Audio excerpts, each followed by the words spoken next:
Hello दोस्तों, नमस्कार। SM कृषि चैनल में मैं आप सभी लोगों का दिल से बहुत बहुत स्वागत करता हूं।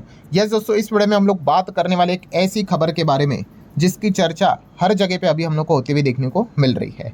देखिए दोस्तों, आप सभी लोगों को बताइए कि अगर बाजार में अगर आप कदम रखते हो तो आपको पॉजिटिव खबरें भी देखने को मिलेगी। वैसे ही मार्केट की अगर मैं बात कर लूँ तो नेगेटिव खबरें भी देखने को मिलेगी। और जो इस चैनल को पहले से फॉलो करते हैं उनको ये चीज़ मैं ऑलरेडी बता चुका हूँ और सिखा चुका हूँ। शायद से काफ़ी नए लोग जुड़ जाते हैं तो उनको ये पॉइंट पता नहीं होते। कौन सी चीज़?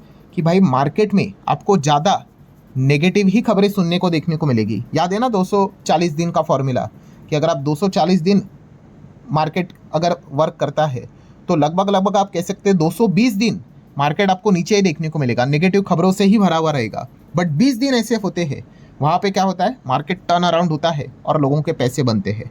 सो पॉइंट यहाँ पे क्या है दोस्तों, देखिए मार्केट में हर किसी का पैसा लगा हुआ है और एक नॉर्मल एक ह्यूमन नेचर क्या होता है कि भाई हमारा, कि हमें तो बस अच्छी खबरें सुननी है। किसको नहीं सुननी है? हर किसी को चाहिए भाई बाजार लेफ्ट टू राइट ऊपर जाना चाहिए, 30,000 हो जाए, 50,000 हो जाए, 1 लाख हो जाए निफ्टी, किसको नहीं चाहिए। बट जैसे कि आप सभी लोगों को पता ही है, मार्केट जो आज तक भी यहाँ पे 24-25 जहाँ तक भी पहुंचा है वो कैसे पहुंचा है? ऊपर नीचे होके। ये मैं आपको पहला पॉइंट क्यों बता रहा हूँ, क्योंकि काफ़ी लोग नाराज़ हो जाते हैं कि अरे सर नेगेटिव ही खबरें ज़्यादा आती है। तो दोस्तों अगेन कह रहा हूँ, बाजार में आपको इसी के साथ ज़्यादा डील करनी है। अगर रोज़ पॉजिटिव खबरें आने लग गई तो भाई हर कोई आके बैठ जाएगा। ठीक है, आपने देखा है ना मार्केट में बहुत सारे लोग मार्केट क्विट क्यों कर देते हैं? क्योंकि वो डर जाते हैं भाई, क्योंकि उनको ये बेसिक बेसिक चीज़ें नहीं पता है कि वो भाई वो मार्केट जिस मैदान में वो उतरे हैं, जिस पिच पे वो बैटिंग यहाँ पे करने उतरे भाई, वहाँ पे टफ पिच ही है, कोई सिंपल पिच नहीं है।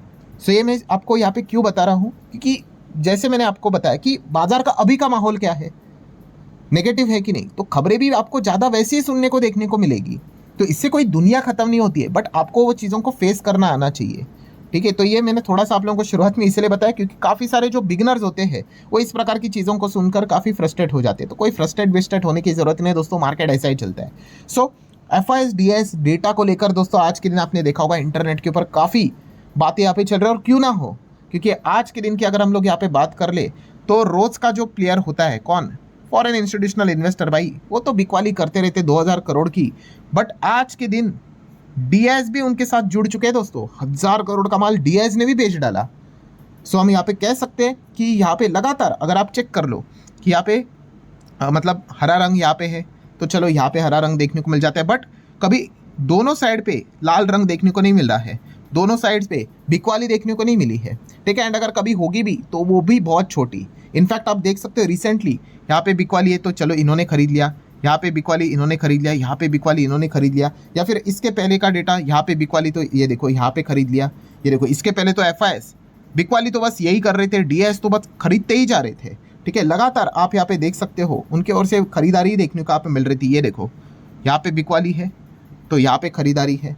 ठीक है, मतलब जितना पुराना डेटा आप देखोगे, ये देखो मैं मार्च के एंड तक यहाँ पे जाते, मतलब शुरुआत तक जाते हुए देखने को मिल रहा है। देखो जितना बिकवाली उन्होंने किया है सब कुछ उन्होंने यहाँ पे खरीदा ही है। ठीक है, एंड अगर यहाँ पे डीआईएस ने अगर कभी बिकवाली की है तो कब की है? जब FIS ने अपने साइड से थोड़ा बहुत खरीदारी करने की कोशिश की है तब। बट अभी की अगर बात कर ले, यस फर्स्ट टाइम बहुत दिनों के बाद यहाँ पे भी बिकवाली देखने को मिल गई, एंड यहाँ साइड पे भी FIS-DS दोनों तरफ से हम लोग को बिकवाली होते हुए देखने को यहाँ पे मिली है। और जैसे मैंने अभी आपको क्या बताया कि FIS का तो भाई रोज़ का पता है हमें, रुपी वीक है, टैक्स को लेकर इश्यूज़ है, देन RBI भी अलग अलग चीज़ें करता रहता है। जैसे कि पता ही NDF की खबर हम लोग को लेटेस्ट देखने को मिलती है, हालांकि वो विड्रॉ हो चुका है, बट इस चीज़ के चलते क्या होता है, FIS की जो करेंसी हेज की रिस्क है वो वापस मतलब खतरा देखने को यहाँ पे मिल रहा था, रिटर्न्स खतरे में आ जाते हैं। सो FIS तो लगातार बिकवाली कर रहे हैं, ये तो हम सभी लोगों को यहाँ पे पहले से ही पता है। बट डोमेस्टिक इंस्टीट्यूशनल इन्वेस्टर की बात करें, डीआईएस भाई, डीआईएस यहाँ पे आज के दिन उन्होंने यहाँ पे सेल किया है। सो ये तो सोचने वाली बात है, बात तो सच है। ठीक है, बट अगेन सबसे पहले तो मैं आप लोगों को यहाँ पे कहना चाहूँगा कि इसमें अगेन कोई पैनिक बिनिक करने की ज़रूरत नहीं है। ठीक है, उन्होंने यहाँ पे बिकवाली यहाँ पे की है, बट कब की है? यस फर्स्ट टाइम हम लोग को ये बिकवाली देखने को मिले। इसके पहले भी मैंने आपको एक चीज़ सिखाई थी, क्या? कंसिस्टेंसी इज अ की। मतलब चलो एक आध बार अगर कभी चीज़ हो गई, एक आध बार 2 बार ठीक है, इसके चलते वो नहीं कि पूरा पैटर्न यहाँ पे बदल गया करके, तो उसके ऊपर फोकस रखना है। ये सेम चीज़ मैंने FIS के वक्त भी आपको बताई थी कि जब FIS ने खरीदा था तो काफ़ी लोग खुश हुए थे, तो मैंने तभी भी आपको कहा था कि चलो अच्छी बात है, तभी भी मैंने अच्छा खबर को कवर किया था, देखो FIS वापस आए। बट कंसिस्टेंसी इज अ की। क्या वो एक्चुअल में लगातार खरीद रहे हैं, या फिर एक बार खरीद लिया, 2 बार खरीद लिया, 4-5 दिन खरीद लिया और वापस अपना पुराना मोड एक्टिवेट कर लिया। तो अब देख ही रहे हो कि वो अपना पुराने मोड पे ही चल रहे हैं। सो कंसिस्टेंसी इज अ की। मतलब पॉइंट क्या है दोस्तों कि ठीक है, एफआईएस के साथ साथ आज के दिन डीआईएस ने भी माल बेचा है, बट क्या वो लगातार बेच रहे कि नहीं, ये देखना इंटरेस्टिंग पार्ट है। सो अगर लगातार बेच रहे तो हाँ, तो फिर थोड़ा बहुत भाई विचार करने की जरूरत है, क्योंकि अभी तक अगर हम बात कर ले तो एफआईएस जो लगातार बिकवाली कर रहे थे, डीआईएस अपनी साइड से खरीदारी करके क्या कर रहे थे, मार्केट को स्टेबल करने की कोशिश यहाँ पे कर रहे थे। जो भी बाजार हमें टॉप लेवल से जो आज जो देखने को मिल रहा है वो लिटरली 20,000 के भी नीचे हो सकता था, बट वो क्यों नहीं था, बिकॉज यस लगातार डीआईएस अपने साइड से क्या कर रहे थे, खरीदारी करते ही जा रहे थे। अभी हम लोगों ने जो चार्ट देखा ना, ये देखो, ये इतना बड़ा बिकवाली, बट साइमल्टेनियसली वो माल उठा रहे, तो इसीलिए बाजार उतना नहीं गिरा जितना कि यहाँ पे गिरना चाहिए था। बट हाँ, अगर डीआईएस भी अगर बिकवाली के मोड में आने लग गए एंड एफआईएस भी बिकवाली के मोड में आने लग गए, दोनों तरफ से अगर सेलिंग अगर होने लग गया, तो फिर भाई बाजार को बियर वाली काफ़ी अच्छी तरीके से, काफ़ी कंफर्टेबली नीचे ला सकते। इसके लिए कोई रॉकेट साइंस की ज़रूरत यहाँ पे है नहीं। एंड अगेन दोस्तों, एक इंपॉर्टेंट चीज़, वन की टेक अवे, ठीक है, मतलब काफ़ी लोग यहाँ पे मिस्टेक करते हैं किस चीज़ को लेकर, कि जैसे कि अगर मैं यहाँ पे बात करूँ एफआईएस डीआईएस का जो डेटा है ना, उसको भी अंडरस्टैंड करो।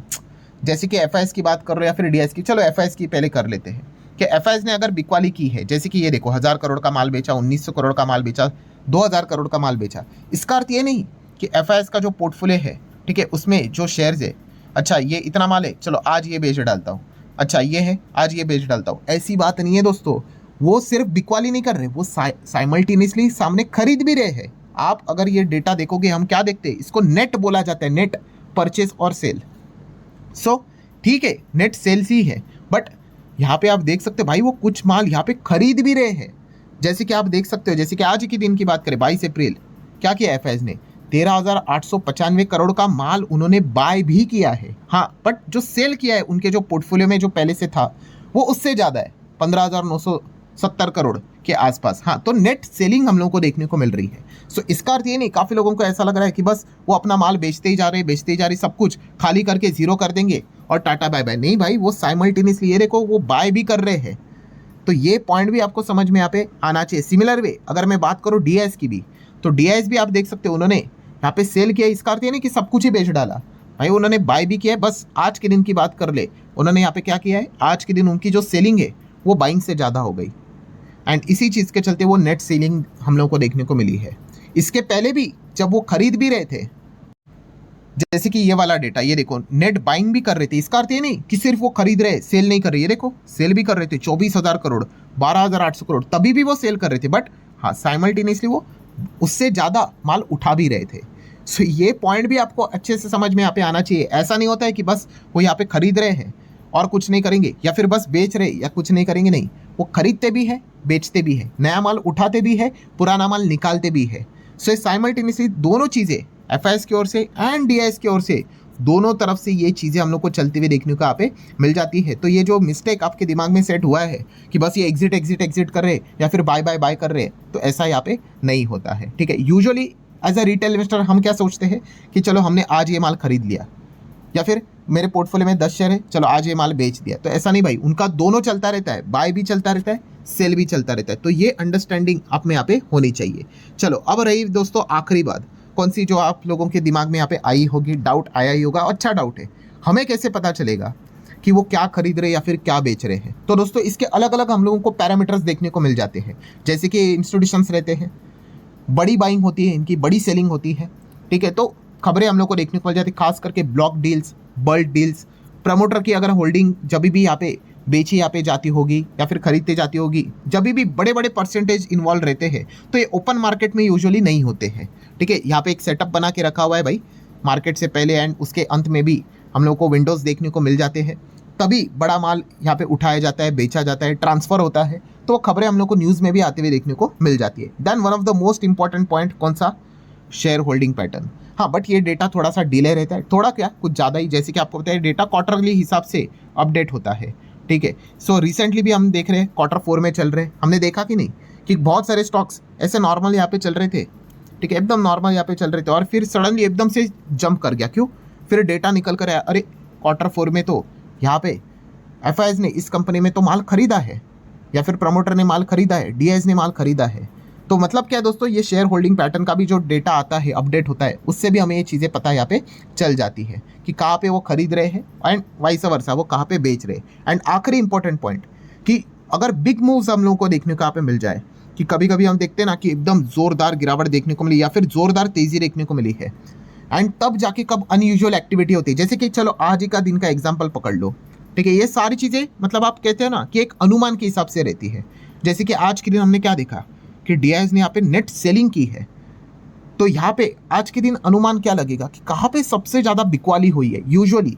तो आज के दिन हम लोगों ने देखा यस, आईटी स्पेस में आज के दिन बहुत अच्छी बिकवाली देखने को मिली है। ऑलमोस्ट निफ्टी आईटी 4% यहाँ पे गिरा है, बड़े बड़े स्टॉक्स दिग्गज गिरे हैं। सो ये चीज़ थोड़ी आप लिंक करके शायद से ऐसा देख सकते हो कि हो सकता है कि शायद से इनके नंबर्स आने के बाद, ब्रोकर्स के रिपोर्ट्स आने के बाद, एनालिस्ट के रिपोर्ट्स आने के बाद, टारगेट कट होने के बाद हो सकता है शायद से बहुत सारे डीआईएस जिसमें म्यूचुअल फंड भी रहते हैं, अपने आईटी वाली कंपनियां उन्होंने शायद से यहाँ पे बेची होगी।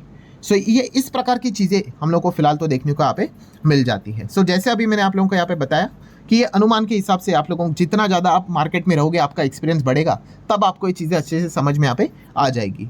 सो ठीक है दोस्तों, जितने इंपॉर्टेंट पॉइंट्स थे सारे यहाँ पे मैंने कवर कर लिए। अब व्हाट नेक्स्ट, आखिरी पॉइंट क्या है? तो आखिरी पॉइंट तो यही है, जैसे अभी मैंने शुरुआत में बताया कि ठीक है भाई, एफआईज ने भी बेचा, डीआईएस ने भी बेचा, बट कंसिस्टेंसी इज अ की।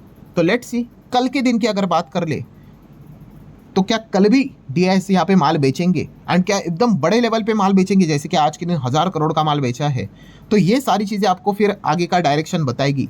अगर यस, हम यहाँ पे कह सकते हैं कि एफआईज एंड डीआईएस दोनों ही अगर बिकवाली करने पे आ गए, तो फिर भाई बियर वालों का कॉन्फिडेंस नेक्स्ट लेवल पे चला जाएगा, क्योंकि इनका बहुत बड़ा पार्टिसिपेशन हमें मार्केट में देखने को मिल जाता है। एंड अगर कल पता चला नहीं भाई, वो वंस एक मोमेंट हमें देखने को मिल गया, गलती से भाई एक बॉलर ने छक्का क्या लगा दिया, ठीक है, बाद में पता चला भाई अगले बॉल पे आउट ही हो गया, सो ठीक है, मतलब क्या है कि सिचुएशन नॉर्मल है। सो ये सवाल का जवाब हमें कल देखने को मिलेगा। बट यस, इसका अर्थ ये नहीं कि भाई हम चीज़ों को इग्नोर करेंगे, क्योंकि फिलहाल मार्केट की सिचुएशन ही वैसी है, ठीक है। हम सब लोगों को यहाँ पे पता ही है कि कैसे टेंस वाला माहौल देखने को मिल रहा है, वॉर कैसे चल रही है, सिचुएशन कभी भी आपसे वहाँ हो सकती है, अलग अलग रिपोर्ट्स निकल कर आ रही है, ठीक है। इसके पहले का वीडियो आपने देखा होगा कोटक की रिपोर्ट की, कैसे पेट्रोल डीजल के दाम बड़े लेवल पे बढ़ सकते हैं, इन्फ्लेशन बढ़ सकता है। तो हो सकता है भाई बड़े लेवल पे अलग अलग चीज़ें भी हम लोगों को देखने को यहाँ पे मिल जाए। सो ठीक है दोस्तों, आशा करता हूँ वीडियो हेल्पफुल लगा होगा, बहुत कुछ चीज़ें आपको सीखने को मिली होगी। चाहो तो लाइक एंड शेयर कर सकते हैं। मिलते हैं अगले वीडियो में, तब तक के लिए बाय बाय।